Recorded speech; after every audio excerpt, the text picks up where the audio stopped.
So the first theme is ambition.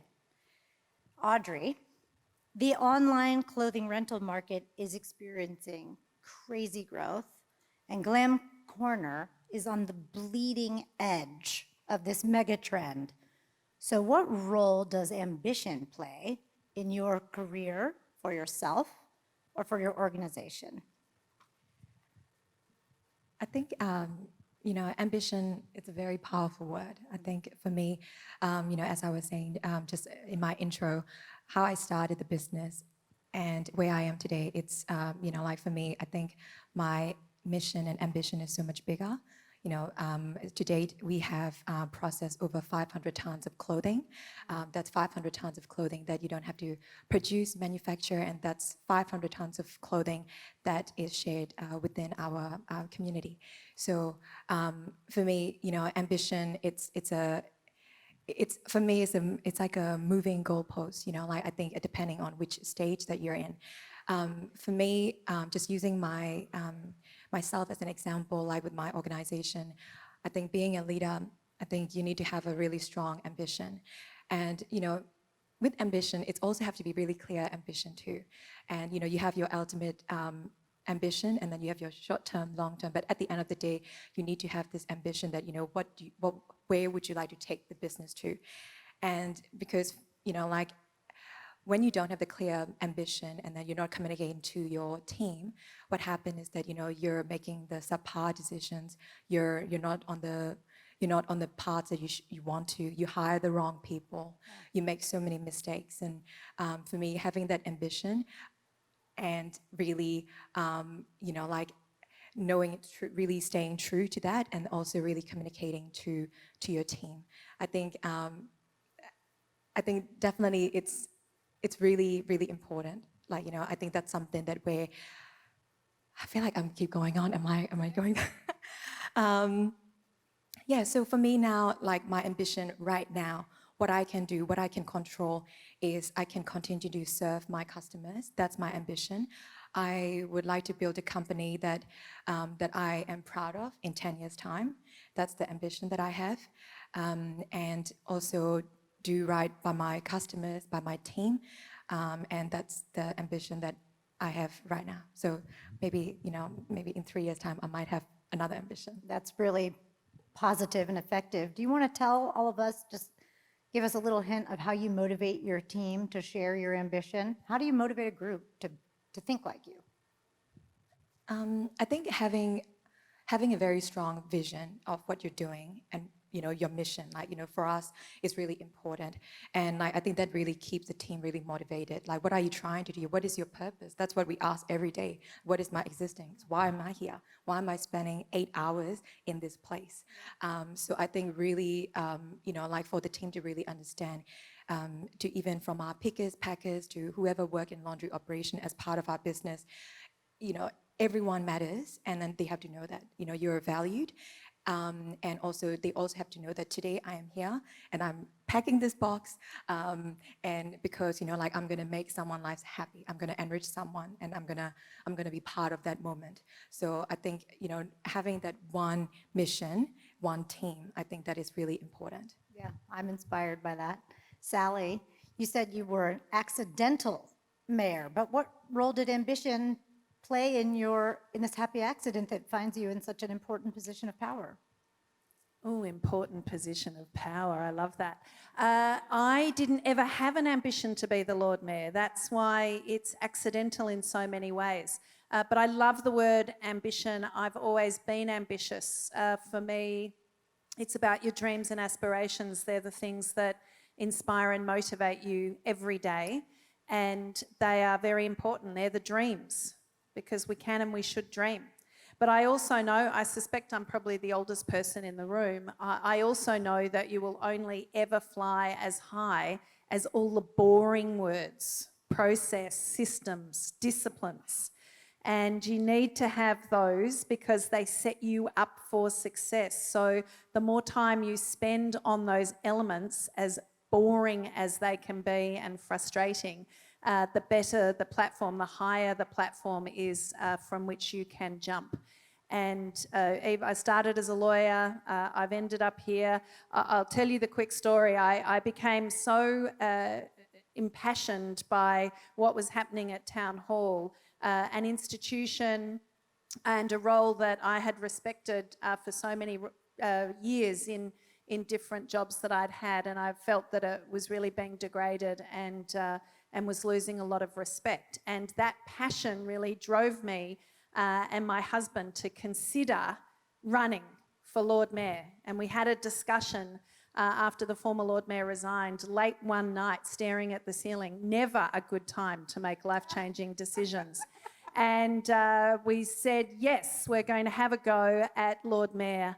The next day we went to Officeworks, one of my favourite places. We got colour-coded pens, files, post-it notes, butcher paper. We cleared out the dining room. We took art off the wall. We emptied tables and cabinet tops, and we set ourselves up ready in our campaign headquarters. And then we looked at each other and we realised we had no idea. We didn't know what forms to fill in, what processes, what was required. And it's such a brilliant example of the fact that that ambition needs to be supported by very good systems, processes and disciplines. And that's what we set about doing for the next few weeks so that we could give ourselves the best chance of success. And luckily that happened, and I would love to be able to say just that late night conversation led to an outcome, but it didn't. And I know through so many other aspects of my life that the more time I put into those disciplines, the higher my chance of success. And that's how the saying goes, the harder you work, the luckier you get. That's beautiful, and such a critical and important reminder when we all want it now. Can I just ask you, do you have a specific ambition for the city of Melbourne? Oh, and I've got some City of Melbourne team members here today who kindly, in much sympathy, I'm sure, came to sit in the audience. We have so many ambitions at the City of Melbourne, and that's wonderful. I can't believe the breadth of what we're involved in as an organisation, and very proud of it. But when I'm asked to give a lot of speeches across town about Melbourne and where we're going, I think we really start with a key ambition, which is around recognising that cities at the end of the day are about people, and we want to have a city where people can be happy, healthy and realise their full potential. And if we can achieve that through lots of strategies and efforts, then we're going to be a great city. I can't wait to revisit that. Thank you. After we hear about ambition from Jodie.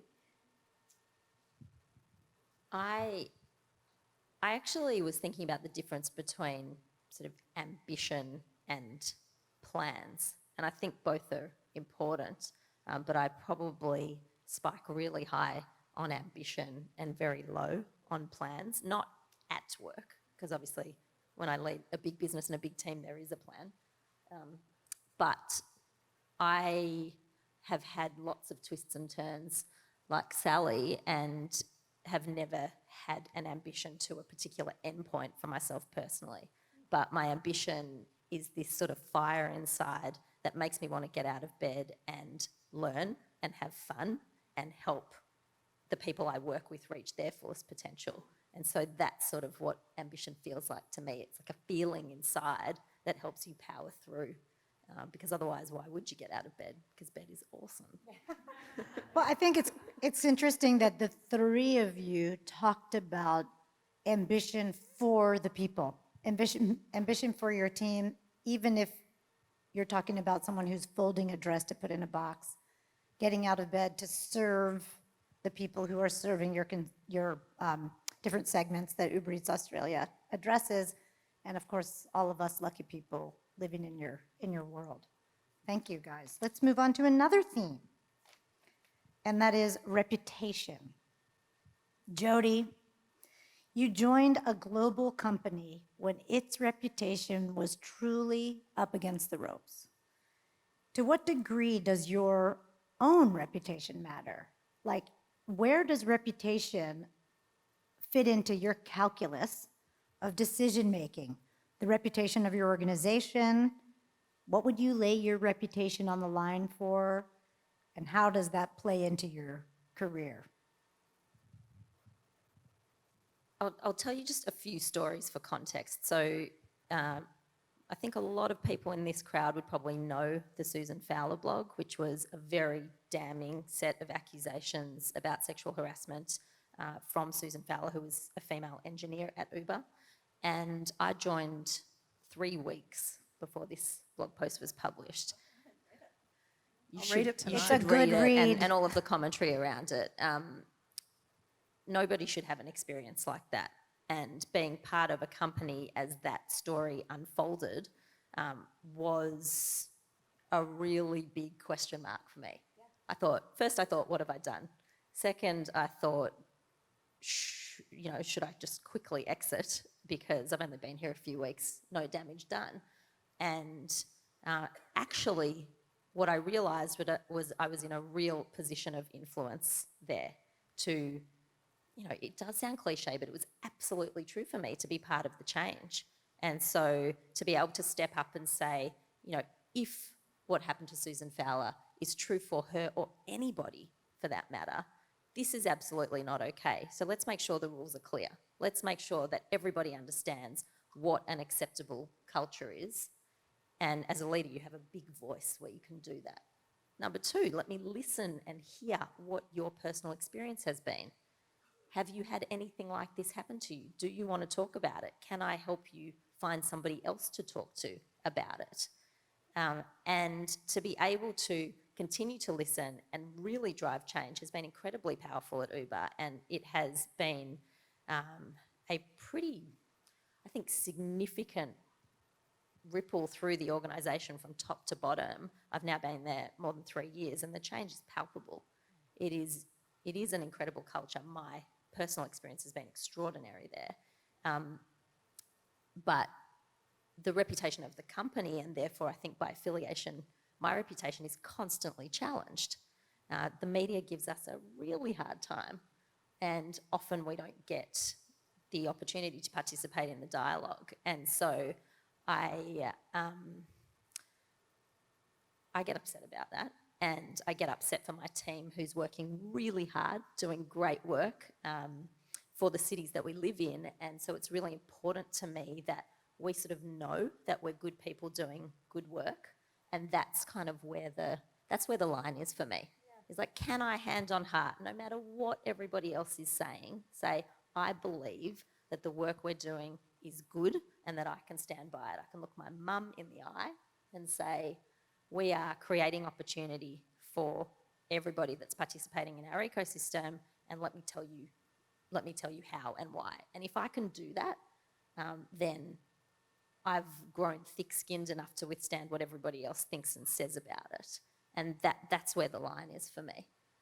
So just one more story, if I may. The places internally where that's challenged for me are things like safety. So I care very, very much about the safety of the people who use our technology, in particular delivery partners, in particular road safety. And I will not compromise on everything that we can possibly do within, the constraints of the technology and the influence that we have on that topic. And so I shout from the rooftops inside the company and, really step forward loudly with regulators. And it's a complicated topic, but that's an example of, you can be really hands-off and you can say, well, we're an app and that's not our problem. But in order for me to know we are good people doing good work and we're holding the line on the things that really matter, there are topics like that where I will stick my neck out really far and really loudly, particularly inside the company, to make sure that I can stand by my reputation and that I think the brand, aligns with that. Yeah, you said you decided to stay in the company even after this flap over sexual harassment because you felt like you could influence. And for sure, if you are always remembered as the CEO who fought for safety for the people on the roads, that's worth staking your reputation against, right? Like it's... Yeah, yes, it is, It's and it's pro- terrifying. pro But it's also, people. but that's sort of an aside. I don't care. I couldn't care less if my name's on anything. I want the I want the work to be good. That's what I care about. And I do usually say to my team, don't worry about waving your hands. Like, good work speaks for itself. People challenge me on that, including my partner, and they say, no, you do need to speak up and show your good work to people. But I do actually in my heart think the quality of the work you produce and the effort that you put in is ultimately what underpins your reputation. Yeah, that makes a lot of sense. Sally, look at this. Here's an article from the weekend where everybody see this? Where our mayor is staking her own personal reputation, not acting within the bounds of your role, to take a stand on extending the tram line, which, by the way, if it were extended, we would have all gotten here for free today. Exactly. So why don't you tell us what motivated you to take your personal brand and make a statement like this? Should I pass this around? No, that's all right. Yes. You can see it online if you're desperate. Thank you, Shira. Well, look, I think reputation is the number one thing. It is the thing that is always yours. It is the most personal thing that you express, that you build over time, that you might change, that you might need to repair. It is yours. And it's so valuable. For all of you who are out there building companies, or if you do in the future look to build businesses, I've done that myself. I've started from scratch. And I know that when you're doing that and you're building a business to have value in the future, the most valuable thing in that business is called goodwill. And that goodwill mostly comes from your reputation. It's the same for you as a person. If you're looking at yourself and trying to objectify and say, what can I do to set myself up best for success? The best thing about it is your reputation. And it's often what's missed. I've sat in tons of risk committees for big organisations, and they'll talk about credit risk, or they'll talk about work safety risk, and they'll talk about all forms of risk. And the last thing they consider is reputation risk, sometimes not even discussed. And yet every single decision you make, even the ones on safety, all of those things aggregate into your reputational risk. Every decision you make. I don't want to put the pressure on, but everything you do. And that's why I really encourage you to keep making decisions that reflect your values, they reflect your ambitions, they reflect who you want to be, where you want to be in the future. They may be evolving, that's natural, that reputations evolve over time. But what are you not just willing to, but wanting to stake your reputation against? And never more clearly did this occur to me than, again, during the election as Lord Mayor. It's the most stressful thing I ever went through. I've never perspired so much in my entire life. And I'm still seeing the dentist for lockjaw and grinding. But I learned so much as well, and it puts things in really stark relief when you go through situations like that. And have I got a minute? And I got to we got to the part in the election process where you have to give preferences to other candidates. And there's a whole lot of horse trading that goes on. And I've never been involved in a situation like this before. Had a very small team who were helping me.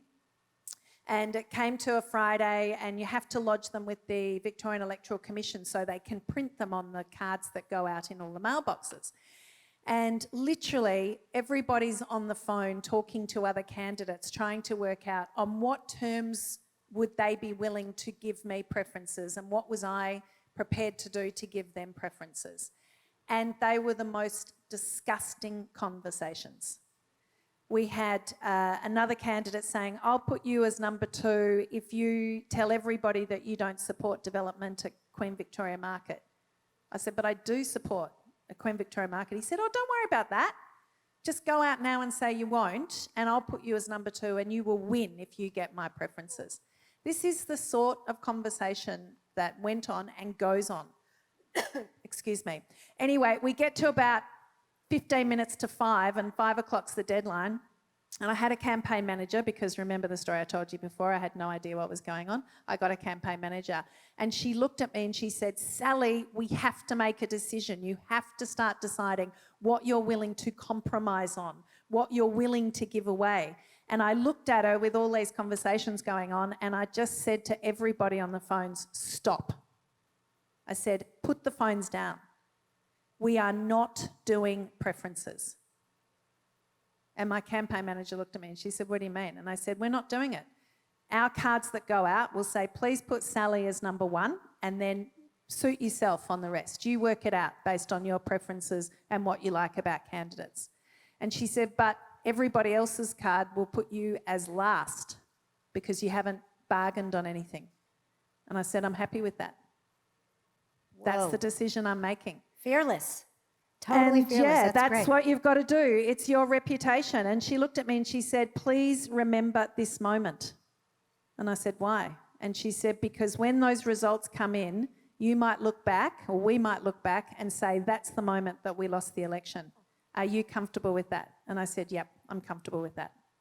So these are the decisions, not always in stark relief like that. I get it. That was a very stressful time. And when you have to make big decisions about your reputation, but every day you are making decisions for yourself that will be judged and perceived and assessed by others. Face it, that's the way the world works. And you need to make sure that those decisions reflect who you are to the core. And all those little decisions really add up over time. We all make mistakes. I've done it plenty of times. How you respond to those and how you get back on track is really what you'll be judged on. But please understand, I think reputation is number one.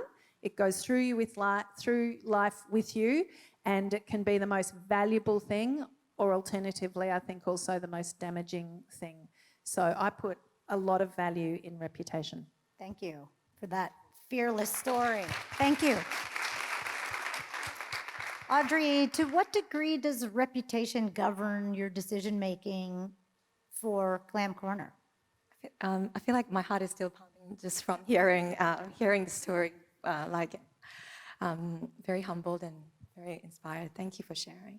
I guess just to touch on what Sally mentioned in terms of like people constantly judge you, and that's the world that we live in, And for me, I think just to go back 8 years ago, maybe like backtrack, and when I actually, have this idea about this little business, I want to try renting clothes and see what happens on Facebook. I think the first person who actually kind of like went a little bit crazy was my mom. My mom was like, what are you doing? I sent you to Australia and I paid for your education, and what are you trying to do? Go and find a great job. Why are you doing this? Why are you doing this to me? So I guess for me it's a reputation. I guess when you're trying to do something different, the judgment also not only come from like strangers, it also comes from your family, too, from your friends, and it hurts you most because they're the ones who actually that you love and you really rely on. And of course, the rental industry was very, very young in 2012, and then I had to make a lot of cold calls, calling the designers, saying that, hey, look, I have this business idea. I didn't have a website. I have this idea. I can draw it for you if you want, how it's going to all work out. But I do want to rent your products. And they're like, why are you doing this? Why are you doing this to me? So it's and I guess when you're starting something so new, and that is people are not. That they don't know what you're trying to do. I guess of course the first thing is they judge you, and then they're like, oh, I'm not, I don't know about this. But I guess for me is that at that time, I guess you have to be really true to yourself. Your reputation, of course, it matters. It matters, but also it matters that you have to also realize this dream that you have in your mind that you can't show it yet. So for me, in that way, I think reputation matters, but also I guess, I think it's if you have something that you want to, like I guess a dream that you have, I think you also have to protect that, like, so I guess voices and everything, you kind of have to block it a bit. But that's one part of the story. But another story is where, like now, like in the business, 8 years in, and reputation is, of course, like, it's it's really important that how our customers perceive us as a business. And it's a social media world, and then like you can actually express your opinions in a millisecond. And like it takes so long to build a reputation, and because it's trust, right? It takes long time to build the trust and reputation, but it only takes a few seconds to lose everything. So I guess for us, like it's a constantly making sure that, like our promise to our customers is what we promise, and then we can deliver it. And that's one thing as a company, like our obligation to our customers. And also as a leader, I guess like, how my team like perceives me, it matters, because, we have this crazy mission of we want to give our consumers this alternative, sustainable choice. And then like, we have so many haters and non-believers, and, like people are trying, why are you doing this?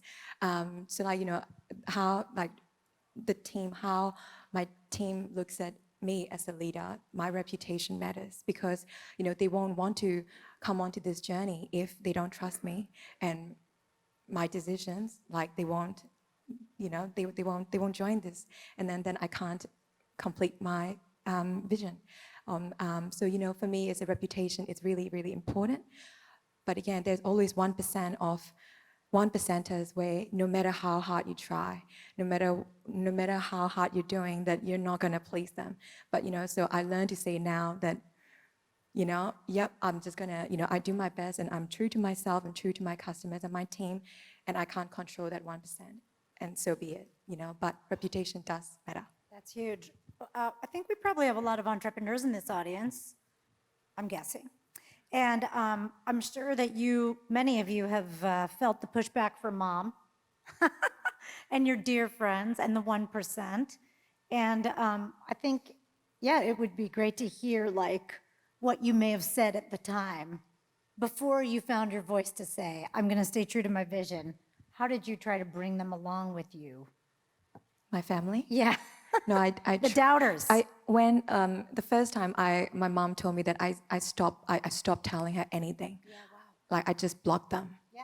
Yeah, that's the Caller ID blocked. blocked. Caller ID. That's smart. That's really true. It is true. And I stopped sharing anything, because everything is like, no. Like, so I'm like, okay. Surround yourself with people who say yes, unless you're the mayor. But that also brings me to the topic that I really want to get into with you, Sally, and that's doing too much. Doing too much. And like, it's impossible for me to decide where to go with you on this, because I know that in the last 10 days, you made a commitment to support the state of Victoria in its tourism after the bushfires. You kicked off Melbourne's Pride Week at a midsummer event, and you celebrated the Lunar New Year in Chinatown with a community that's really suffering at the moment from more the reputation of coronavirus than the actual virus. So effective professionals take on a lot. And my question for you is, like, how do you determine what is your problem? Like, how can you possibly draw the line? Like, I want you to come over for dinner. Can I make the case? Like, where do you draw the line?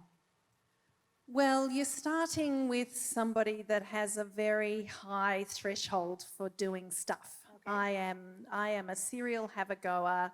I don't want to miss any opportunities to be curious, to investigate, to learn, to push my boundaries, to try things, to get involved, to help.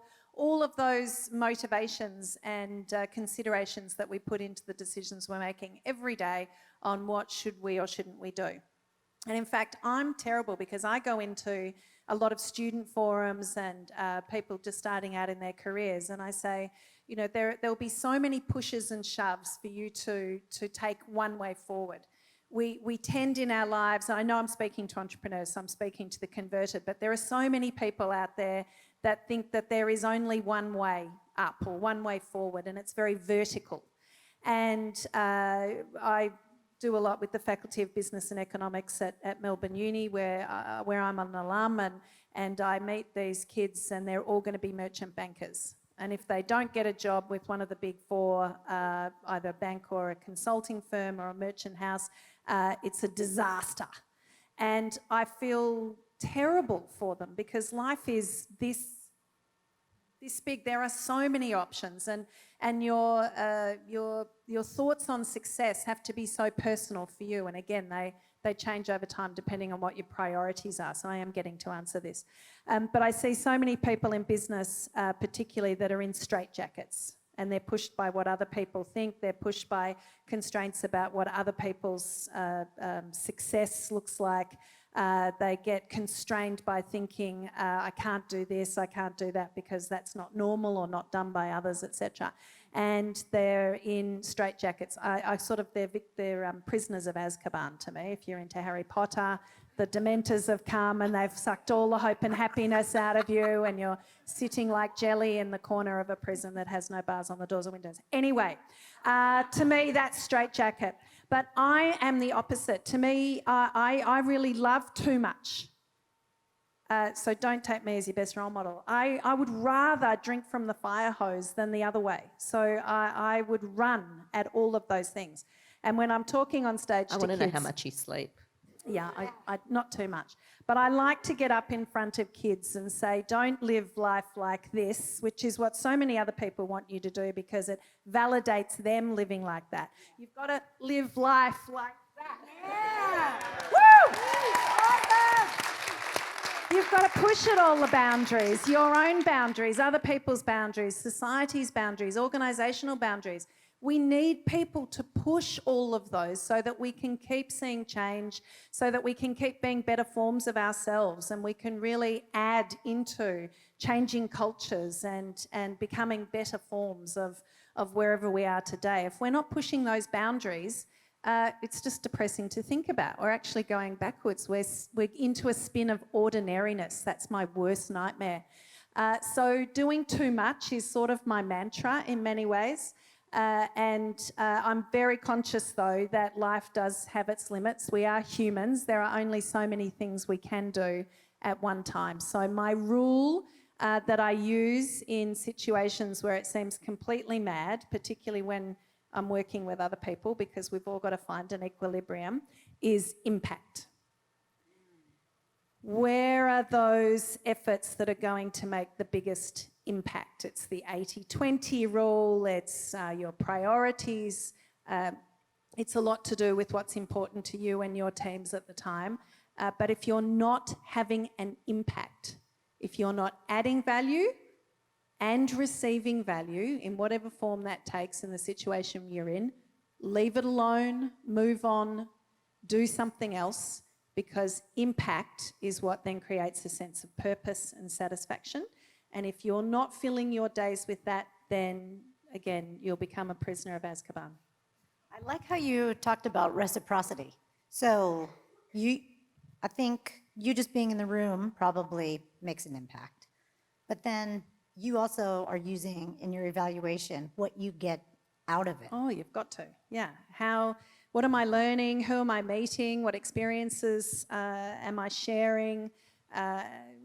It depends on the topic in terms of what I can get out of it. But if there's not reciprocity in anything, relationships, work, careers, what you might be doing in volunteering, even in what your ambitions are, if there's not the reciprocity, you won't be able to sustain the effort. You will always see that that's where somebody starts to fall away, is where there's not the reciprocity. Wow, thank you. I like that word, reciprocity. Yeah, it's good. It's so interesting to me that these three topics, ambition, reputation, and what I'll call where do we draw the line, prioritization maybe, they're bleeding together over the course of this hour. And that actually brings me to a conversation Jodie and I were having before the panel about just in terms of saying no, where does Jodie, the person, end and Jodie, the general manager, begin, or the CEO begin, and how clearly defined are those two people, and when do they bleed together, and when do they Yeah, separate? it's changed over time.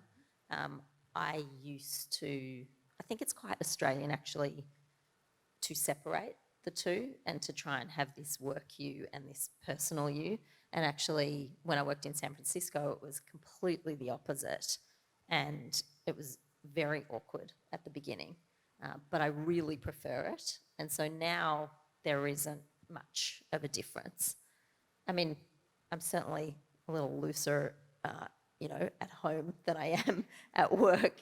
But my values are the same, my motivators are the same, my prioritization in theory is the same. And it takes a mental load off for me for them to be the same, because to spend a lot of my energy being something that isn't me seems like it would be better spent on doing things and having impact. Yeah, wow. So I think that they've very much merged, and I like it better.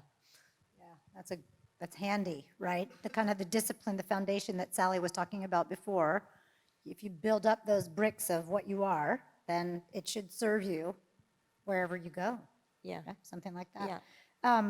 How do you say no, Audrey? I mean, like with this meteoric growth that you guys have experienced, surely the company has been asked to branch out in directions and challenged to go in places that you had to decide about. So what keeps you, how do you say no? How do you know that it's not on your plate? I am learning to say no a little bit more often, but the struggle is real. I am no work-life coach here. It is real, and I think that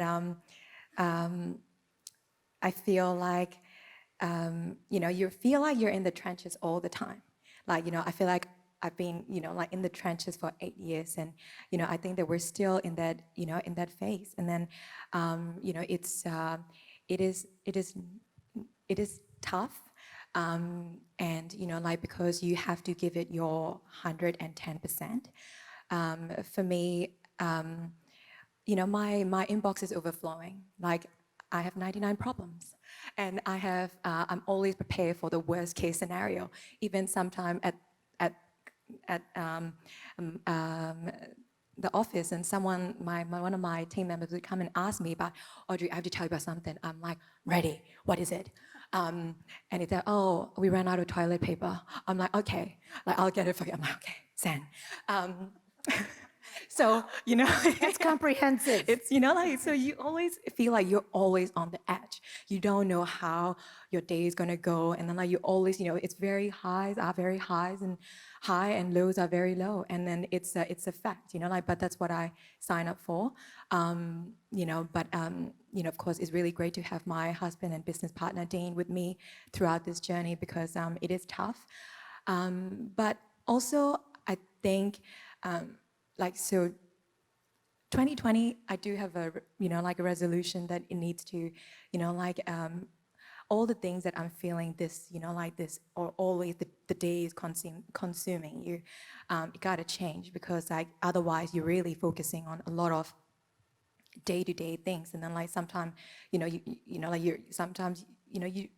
thinking too much about today, you don't think about tomorrow. Yeah. And I think it's really important that I do think about tomorrow as well. And for me now, in terms of the priorities, I'm really trying my best to prioritize things that deliver value. Like, okay, this is the priority, okay, but you prioritize the priorities, and then you have to kind of okay, what's the value of it?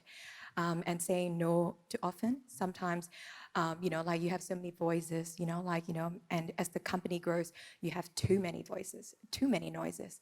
So you really have to make sure that, okay, what is going on here? You really have to assess that. But in terms of, I think I need Marie Kondo in my life, don't you think? I think she will make my life so much better. Do not feel bullied by her. Thank you. She's a bully. I feel like if only I have Marie Kondo with me, I'm like, all the You can trouble. have an imaginary Marie Kondo right here on your... It sparks joy every day. So yeah, like, so that's where I am right now. But I'm trying, and then like, I'm kind of like, I think I need a really great team around me, and then I need to like invest in the development, and we need to trust them more. Cannot be always a micromanager. I gotta let them like fly. Isn't it amazing to see this company, this entrepreneur has been doing this for 8 years, and now you can see the arc of growth and let it go right here. I mean, like really in succession in a way on this panel. So, wow, I'm so glad you said yes to Pause Fest. Really, I'm so glad. Okay, we have sadly 10 minutes left with these Leviathan kick-ass humans. And so I'm just going to close with a very short question for all three, and then we may have time for questions. We'll see what the monitor tells us. Audrey, how's business? Biz is good, stressful, as you just heard. But it is good. It is good. We have so much to do. I'm very, very excited. But I love my job. Like I work every day, and I know that I did a little bit of a therapy session just then. But I still love what I do. So thank you all for listening to me. This is the most benevolent crowd. Thank you. Okay, Jodie, how's business? Business is great. Tonight, what will you be having?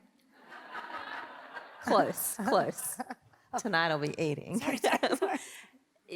I think it is extraordinary to think that 3 years ago, Uber Eats basically didn't exist in Australia. Whoa. Three and a half. And the level of brand awareness and usage that we've been able to drive has just been wild. So it continues to be a journey, but I think what's fun is food delivered from restaurants is just a tiny, tiny bit of facilitating local commerce. So just, when you think about that, it's like, that's not the business.